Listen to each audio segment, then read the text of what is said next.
जय श्री राम। बहुत स्वागत मेरे वृष राशि के प्यारे जातक जातिका, आपका आपके अपने बेहद खास कार्यक्रम में। मैं हूं आपके साथ आपका अपना डॉक्टर राज मिश्रा। जून आखिर कैसा होगा आपके लिए, इस पर चर्चा करेंगे। लेकिन सबसे पहले आपको जानकारी दे देता हूं कि यदि आप श्री राम कथा, श्रीमद् भागवत कथा, श्री शिव महापुराण की कथा मेरे द्वारा कराना चाहते हैं, या आप संगीत में सुंदरकांड मेरे द्वारा कराना चाहते हैं, या आप चाहते हैं कि आप कॉल अपॉइंटमेंट लें और आपके कुंडली को मैं विस्तार से देख करके आपके जीवन के बारे में अच्छी जानकारी दूं, या आप वास्तु इत्यादि के लिए मुझे अपने घर बुलाना चाहते हैं, तो उसके लिए आप संपर्क कर सकते हैं। चलिए चर्चा को प्रारंभ करें। आपके लिए बहुत महत्वपूर्ण है जून का महीना। क्या होगा जून में आपके साथ? आपके राशि स्वामी सेकंड और थर्ड हाउस के अंतर्गत गोचर करेंगे। तारीख 15 तक आपके राशि पर सूर्य गोचर करेंगे। सूर्य के गोचर करने से, राशि स्वामी के थर्ड हाउस में गोचर करने से, सेकंड हाउस में गोचर करने से आखिर क्या चीजें हमारे साथ घटित होंगी? ध्यान रखिएगा, शरीर के अंदर जो शुक्र की परिस्थिति है, शुक्र हमारे फेस पर हमारे गालों को रिप्रेजेंट करते हैं। जो हमारी ये चिक है, जो हमारी ये गाल है, ये जनरली शुक्र को दर्शाती है, शुक्र के प्रभाव को दर्शाती है। हम अपने गालों को देख करके या गालों की बदलती हुई परिस्थिति को देख करके ये अंदाजा लगा सकते हैं कि हमारा शुक्र अच्छा है या हमारा शुक्र खराब है। इस पर मैं किसी भी कार्यक्रम के अंतर्गत जब चर्चा करूंगा तो मैं विस्तार से इस विषय पर जानकारी देने का प्रयास करूंगा। मैं आपको एक बात और बता देता हूं, क्योंकि इस महीने आपके जो राशि स्वामी हैं स्पेशली, वो गोचर करने वाले हैं मिथुन राशि में और कर्क राशि में। आपको बड़ा क्लियरिटी से बता देता हूं, जब क्योंकि 20 तारीख के शुक्र 8 तारीख के बाद कर्क राशि में प्रवेश करेंगे, आप एक बात देखेंगे, आपके गालों पर एक डिफरेंट साइन आपको देखने को मिलेगा। लोगों की तरफ से यह आपको सुनने को मिलेगा कि आपका चेहरा सुंदर लग रहा है, बिकॉज जो इसके स्वामी हैं वो कर्क राशि में, जो कि जल तत्व राशि है, वहां जाकर के प्रवेश करेंगे। अब आइए आपको बताता हूं कि आपके साथ क्या क्या होने वाला है इस महीने।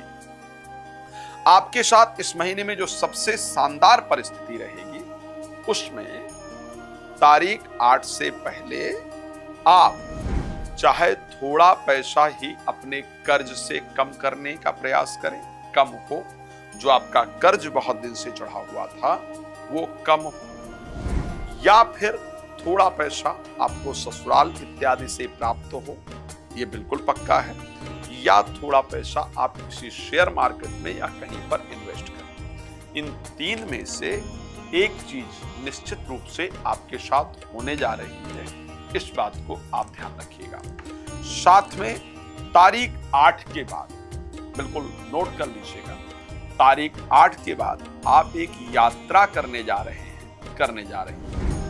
जो यात्रा ठीक ठाक दूरी की है, बहुत दूरी की नहीं, लेकिन ठीक ठाक दूरी की एक यात्रा है, जो आप 8 जून के बाद जरूर करने जाएंगे। इस प्रकार की परिस्थिति आपके राशि के अंतर्गत निश्चित रूप से नजर आ रही है। तो ये परिस्थितियां कुछ महत्वपूर्ण रहेंगी। एक और इंपॉर्टेंट पार्ट जो आपके राशि के लिए रहेगा, इस माह में एक नई डील आपकी होगी। इस माह के अंदर कार्य क्षेत्र में एक नई डील होगी, एक नया ऑफर आपके पास जरूर आएगा, और उस ऑफर से आपको भविष्य में फायदा होगा।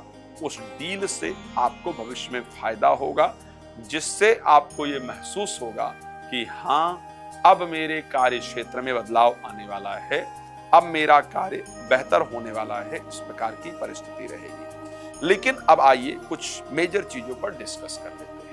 सबसे पहले बात कर लेते हैं कि आपका जो स्वास्थ्य है वो जून में कैसा रहेगा। देखिए, अगर मैं फिजिकल हेल्थ की बात करूं, क्योंकि राशि स्वामी फिजिकल हेल्थ को देखते हैं, और वो पहले सेकंड हाउस और फिर थर्ड हाउस के अंदर गोचर करेंगे। सेकंड हाउस में गोचर करने पर आपका स्वास्थ्य बेहतर रहेगा।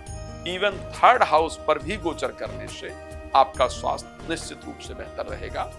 आप कुछ ऐसा इंपॉर्टेंट डिसीजन भी इस महीने लेने वाले हैं या लेने वाली हैं, जिससे फ्यूचर जो है वो सुंदर होगा, सिक्योर होगा, और भविष्य में आप आगे बढ़ पाएंगे।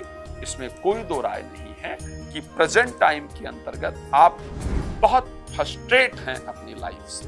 प्रेजेंट टाइम के अंदर आपको समझ नहीं आ रहा है कि आखिर क्या करूं, या प्रेजेंट टाइम में होते हुए फाइनेंशियल लॉस को लेकर के आपका मन बहुत परेशान रहता है, मन बहुत विचलित रहता है। लेकिन अगर मैं आने वाले समय की बात करूं कि क्या आपकी राशि के अंदर ऐसी परिस्थिति है कि आने वाला समय आपका सुंदर होगा, तो मैं ये कह सकता हूं कि ये फ्रस्ट्रेशन, ये एंजाइटी जो है वो आपकी 20 जून के बाद जाकर के कम होती हुई दिखेगी। मैं आपकी राशि में अभी जो देख पा रहा हूं वो ये देख पा रहा हूं कि एक काम है जो बहुत दिन से रुका हुआ है, जिसके लिए आप रेगुलर प्रयास कर रहे हैं और वेट कर रहे हैं कि ये समय कब तक ठीक हो जाएगा, ये काम मेरा कब तक बन जाएगा। तो 20 तारीख के बाद उस कार्य को लेकर के आपके जीवन में एक बेहतरीन प्रोग्रेस हो, इस प्रकार की परिस्थिति दिखती है। मैं एक चीज आपको कहना चाहूंगा, एक तो इस समय पर अपने स्वभाव पर ध्यान रखने का प्रयास कीजिएगा। आपकी सिंपल बातें, आपकी साधारण बातें जो आप लोगों के लिए या अपनों के लिए, परिवार के लिए या प्रोफेशनल लाइफ में आप एक अच्छे इंटेंशन के साथ अपनी बातें रख रहे हैं या रख रही हैं, आप किसी को समझाने का प्रयास कर रहे हैं या कर रही हैं, सही मार्ग दिखाने का प्रयास कर रहे हैं या कर रही हैं, लेकिन लोग उसको, जो आपके सराउंडिंग लोग हैं, जो आपके रिलेटिव्स हैं या जो आपके पारिवारिक लोग हैं या जो आपके कलीग्स इत्यादि हैं, वो उसको रॉन्ग वे में लेंगे, गलत वे में लेंगे, जिसके कारण आपको स्ट्रेस होगा, आपको गुस्सा होगा। इस समय पर आप बाल झड़ने की समस्या से भी परेशान हैं, उसके लिए कुछ इंपॉर्टेंट रेमेडीज है, मैं ट्राई करूंगा कि आपको उसको बताया जाए। अगर मैं उस पर एक बार विचार करूं तो मैं कह सकता हूं कि फिजिकल स्वास्थ्य में कोई बहुत प्रॉब्लम इस महीने नहीं दिख रही है, भगवान कृपा करेंगे आप स्वस्थ होंगे। अगर मैं इनकम को लेकर के बात करूं, मैं कह सकता हूं कि आय अब आपकी इंक्रीज होगी, कमाई अब आपकी बढ़ेगी। इस महीने इनकम वाइज आप बेहतर फील करने वाले हैं या करने वाली हैं। जब सूर्य 15 तारीख को मिथुन राशि में जाएंगे तो प्रॉपर्टी से कुछ पैसा आए या किसी प्रॉपर्टी में आपने इन्वेस्ट किया हो उसका रेट बढ़ जाए, इस प्रकार की परिस्थिति है जो आपके साथ जरूर होती हुई दिख रही है। एजुकेशन से रिलेटेड, संतान से रिलेटेड, लव से रिलेटेड जो प्रॉब्लम्स हैं वो इस महीने सॉल्व होंगी। उनको सॉल्व करने का कोई रास्ता निकल करके आएगा और आप उस पर आगे बढ़ पाएंगे, क्योंकि 7th लॉर्ड 12th हाउस में गोचर करेंगे। जीवन साथी के साथ आपके कैरेक्टर को लेकर के बड़ा क्लियर बता रहा हूं, जीवन साथी आपसे इस प्रकार की बात करें कि आपका बाहर तो कुछ नहीं चल रहा है, कहीं अफेयर तो नहीं चल रहा है, या जीवन साथी के मन में इस प्रकार के चीजों को लेकर के विचार उत्पन्न हो जिसके कारण रिश्तों में दिक्कत आने का योग है। आपको सावधान रहना होगा। आपकी शंका जीवन साथी पर या जीवन साथी की शंका आप पर, इस प्रकार की परिस्थिति होगी। इस बारे में एक बार मुझे लगता है कि आप पर्सनली अपने बारे में चर्चा कर लीजिएगा अगर ऐसी कोई परिस्थिति हो। खैर, मैं जानता हूं कि आप सबको बहुत कुछ जानना है, समय कम है इसलिए डिटेल में नहीं बता पा रहा हूं। रिक्वेस्ट करूंगा, नंबर आपको दिया है इसीलिए मैंने, आप मुझे कॉल कीजिए, कॉल अपॉइंटमेंट लेकर डिटेल में बात कर सकते हैं। उसके साथ साथ अगर आप चाहते हैं अपने घर पर मुझे बुलाना वास्तु विजिट इत्यादि के लिए, श्री राम कथा, श्रीमद् भागवत कथा या श्री सुंदरकांड पाठ के लिए, तो आप प्लीज मुझे बुला सकते हैं। धन्यवाद आपका जुड़ने के लिए। जय श्री राम।